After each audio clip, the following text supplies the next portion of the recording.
Hello, everybody, and welcome to the 6th season of Andy Pooped His Pants. This is James the Thrusting Moynihan. I'm Ross Berge. Welcome to your 6th season of your favorite telecast as well. Jim, we got to start off. Can't believe it's been 6 years. It's 6 years. Six glorious years. Unbelievable. We got to start off with the new regime. Yeah. Kevin McIsaac Yeah. and J.K. Thompson, and Yeah. a very successful draft we had a couple weeks ago. I gotta admit, it was the best draft I'd ever heard. Very smooth. Couldn't have gone any better. Yep. I know Kevin was excited to get things going. Yep. I think you were trying to give him a little bit of information, and Trying to help him out, but I don't think he took that. Didn't but want you know what? We got the roster set. everybody has who they want. A new waiver system that nobody voted on, so a lot going on here. Yep. But I think we're ready to go now. We really Other are. than that, it's gone very smooth. Yeah, definitely. All right, so looking at week one, we had a couple of upsets. Yeah, that's for Actually, sure. happy endings came out strong. 5 wins compared to hard times getting 2 wins. We had a nail biter with Chooch winning on Monday night with Carlos Hyde. Your thoughts? That sucks. I was off on Tuesday, looking forward to a nice, relaxing night. Roddy White had gone crazy earlier in the evening. Not crazy, but better than his 40-year-old legs should have done. And I thought I had it in the bag until Carlos Hyde scored 2 touchdowns and had over 100 all-purpose yards. So Yeah, disappointing night. the other close game, Brendan and BMAC. BMAC putting up 119 points. Would have beat virtually anybody else, but lost to Brendan. Yeah, very disappointing. Third highest point total of the week for Byron. Yeah. But Byron, actually he really struggled because Sammy Watkins puts up a goose egg. Yeah. If Sammy Watkins Crazy. does next to anything, he wins that matchup, and Sure. Brendan is Couple of kicking catches. himself in the Dr. Booty. Yep, indeed. All right, so anything else on week one before we get into The only week other two thing here? I think is important to note is John Hart, 132 points during that week. A big week. Had a couple guys, Austin Seraphin Jenkins. Who knew that would be the steal of the draft? But a big day for him. And the Seattle D, everyone thought, you know what, maybe he's taking him a little too early. Turns out he took him at the right time. So a big start for Johnny Hart, but we remember what that was like last year. That's true. That's true. Don't be rapping too much there, Don't John. count your chickens before they hatch, Johnny. All right, looking at week two, we have we'll start off with Fredericksburg Flying Macacos versus the Ducktown Quackers. Quack, quack. Both losing tough matchups week one. Jed looking for Peyton Manning, C.J. Anderson to do well tonight. Needs those Denver players to bounce back. Rag, on the other hand, needs Lamar Miller to bounce back because he had a bad week one as well. But Amir Abdullah looking pretty good in Detroit. Yeah, who you taking? I will take the Ducktown Quackers. I think Denver's going to struggle again tonight. Quack, quack. Here's what I'm going with. I think, it's interesting. Jed tries to put the band back together with C.J. Anderson and Peyton Manning. The only problem is their lead singer, Peyton Manning, seems to have some bronchitis or something and doesn't want to sing anymore. That's true. So the band sucks. Yeah. So it's going to be trouble. Gary Kubiak now in Denver, putting a real damper on that passing attack. I think C.J. Anderson, generally speaking, is going to have a much better season than his week one presented. I also think Adrian Peterson will do a lot better this week against a, frankly, pretty lousy Detroit defense. I'm going to go with Jed. Wow. I don't love Jed's team right now, but I really don't like Rag's team, so I'm going to go Jed. All right, we disagree there, but All right. that's okay. Story of our lives. Next up, I think we'll disagree here as well. Burgalicious versus Masturbation. I have better receivers. Julio Jones, he's got better running backs led by Justin Forsett. McCoy went out with an injury today at practice. Masturbation starting Jarvis Landry. Didn't do much other than the kick return. I don't think you can expect that every week. And he's doing the dual tight end technique there as well. Whereas I have Tyler Eifert. I think my tight end's better than his 2 tight ends combined. So I'm going to go with myself here. Yeah, love Tyler Eifert. Definitely an interesting lineup here from Masturbation. Obviously, there's still time to change that, but going with one of my least favorite things, and I'm not one to speak, but least favorite things in fantasy football with the dual tight end set. Yeah, never a good idea. He's got Darren Sproles on the bench. He's also got Bishop Shanky Sankey, who Shanky Sankey actually had a big week last week. I wouldn't bet on that, but I would probably try and go with that over a 2 tight end set. We'll see what happens. The Eagles' defense against Dallas, I think that could be trouble. You know that those are always high-scoring events. That's true. And I do like Sankey legs. I've actually been trying to get him this week. Oh, interesting. But Jake doesn't want to do a midweek trade, reasonably so. Well, when would he make, like during the weekend he wants to make a trade? No, I mean, we're playing each other. So Oh, I see. I see. Yeah. Okay, that makes more sense. All right, next up we got Thompson Takeover versus the Survey Monkeys. I love the name Survey Monkeys, by the way. Chooch looking for Carlos Hyde to keep things going here in week 2.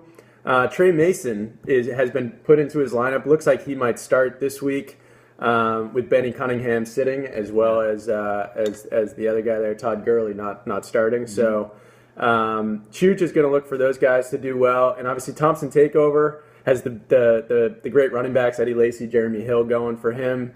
Rashad Jennings isn't too bad either to have in a flex spot. So I'm gonna go with Thompson Takeover in this one. I think the running backs will carry him over the Survey Monkeys. Yeah, I think I'm going to agree with that. I think if Jordan Reed is able to play, they're going to be in really good shape. Mm-hmm. The Survey Monkeys, obviously beat me last week, which was bullshit. But Carlos Hyde is not going to put up 35 points every week. And the reality is, Chuck had Zach Ertz in there, who was a game-time decision. God only knows what he's doing. There's plenty of other guys. Austin Seraphin Jenkins, for God's sakes. Could have picked him up at some point. But, I think the Thompson Takeover is a better team than Chuck. For Chuck playing me and beating me, that's like the Jets playing and beating the Patriots in week 1. Right, true. It's his Super Bowl. His Super Bowl. So those two are 1-0 as well. So obviously one of them is going to have a loss after this week, unless they tie. Barring a tie. They could tie. Then we got Ricky Snoots, Retzelmania versus the Fighting Frog Swamps. Fighting Frog Swamps putting up that 125-point week last week. Danny Woodhead had 2 touchdowns for him last week. Mm-hmm. Carson Palmer was picked up on the free agent wire this week. And he's still has Travis Kelce in there as well, who had an awesome week 1. Retzelmania, once you scroll back up here, Timbo. There you go. Retzelmania has Ryan Tannehill. He's got great running backs as well, and Matt Forte and Frank Gore. But I think this is the year of receivers. I think receivers are going to carry teams this year more so than in the past. And I think, Fighting Frog Swamps with Antonio Brown and John Brown, the Brown brothers there. Who the hell is John Brown? He's that little guy for Arizona. And he also has Palmer there, too, so he's looking for that Arizona connection. Yeah. But I'm going to stick with Fighting Frog Swamps. I think they put up over 100 points again, and Retzelmania will probably lose another tough one. I actually think this is going to be the year of the quarterback in fantasy, and these two teams have fucking terrible quarterbacks. So Carson Palmer had a halfway decent week last week. He's 77 years old.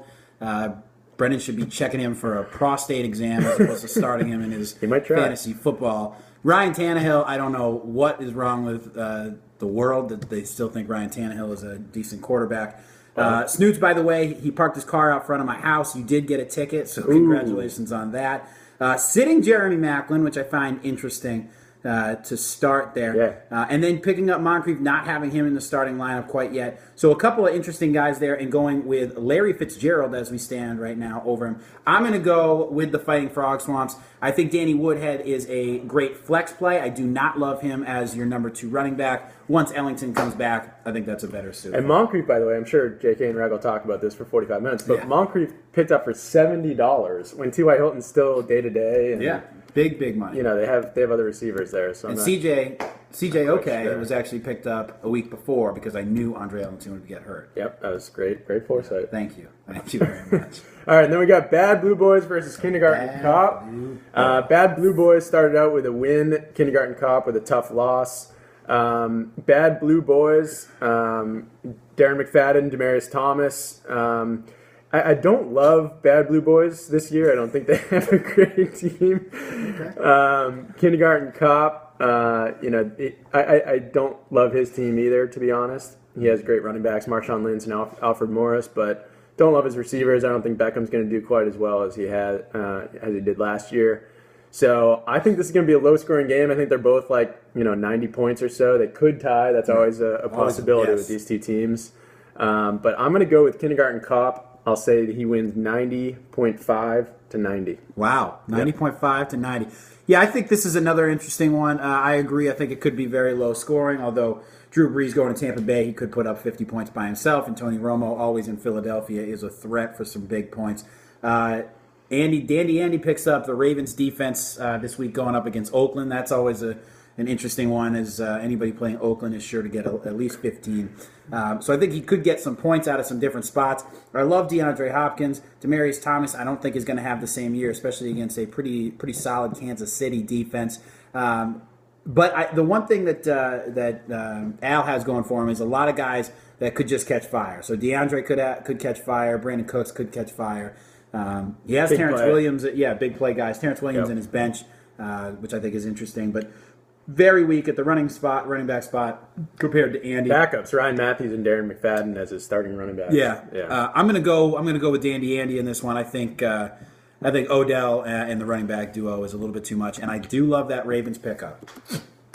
All right, next up we have yourself, the A-Town Rat Tails versus the Washington Woo Woos. Since it's your game, why don't you start us off here? Well, after a very difficult game last week, in which I thought I had it in the bag, it's tough. It's going to be tough to come up against the high score from last week, and that's John's Woo Woos. And we know the Woo Woos are good early, and they Always. are bad late. Yep. That's just like the drink. It's always good early, and then it's diabetes later. Paying for it later. I'm not super concerned with the Woo Woos. I don't think Joseph Randle is going to be a big stud over the course of the year. I don't think Austin Seraphin Jenkins needs all three names, nor should he be in a starting lineup for too much longer. And John brings back old woo-woo, the great woo-woo, Vernon Davis into his starting lineup. I feel like He loves Vernon Davis. He loves Vernon Davis. I'm going to go with myself, obviously. I'm a big fan this week of Shane Vereen going up against Atlanta. I think they're going to throw all day, Yep. and he's going to catch about 35 footballs. Yep, I'm actually going to go with you as well, Jim. I think Tom Brady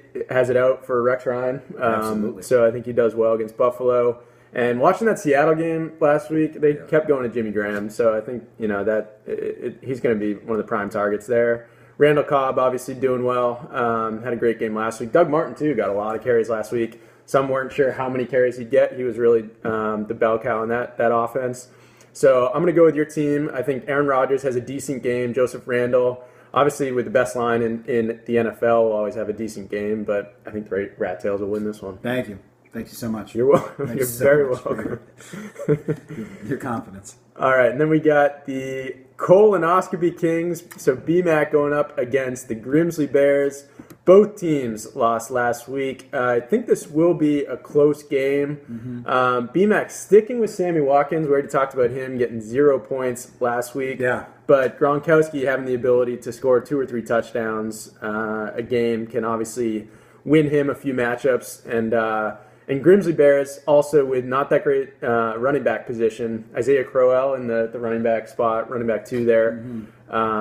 So I think Colonoscopy Kings have a better team. Yeah, I'd be surprised if he left Isaiah in there as he's picked up Dion Lewis, who had a big game for the Patriots last week. So it would be my expectation that he would change that. Who knows if that ends up happening. Mike Evans supposed to be able to come back this week, so a very young receiving core of Allen, Jeffrey, and Evans. Be interesting to see what they can do on the same fantasy team together. Not that they'll be aware. And LeGarrette Blount will also hop into the flex spot for the colonoscopy. You know what I'm saying? Yeah, Brian. it's tough. Yeah. I like Byron in this one, and I think the only reason for that is Gronk. Gronk can have as many touchdowns as he wants in a day, and I think he's just going to have to talk it over with Tom, and they'll figure that out before the end of the night. Yep, Blount coming back this week too. Yeah. That's big.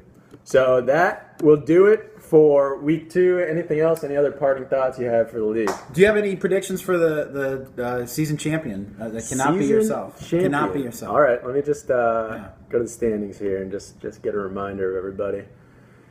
I think it might be Brendan's season. Finally, I hope not. He hasn't. He's come close a lot of times. Yeah. When I was looking at the past seasons, Yeah. he's come close quite a few times, but never won it.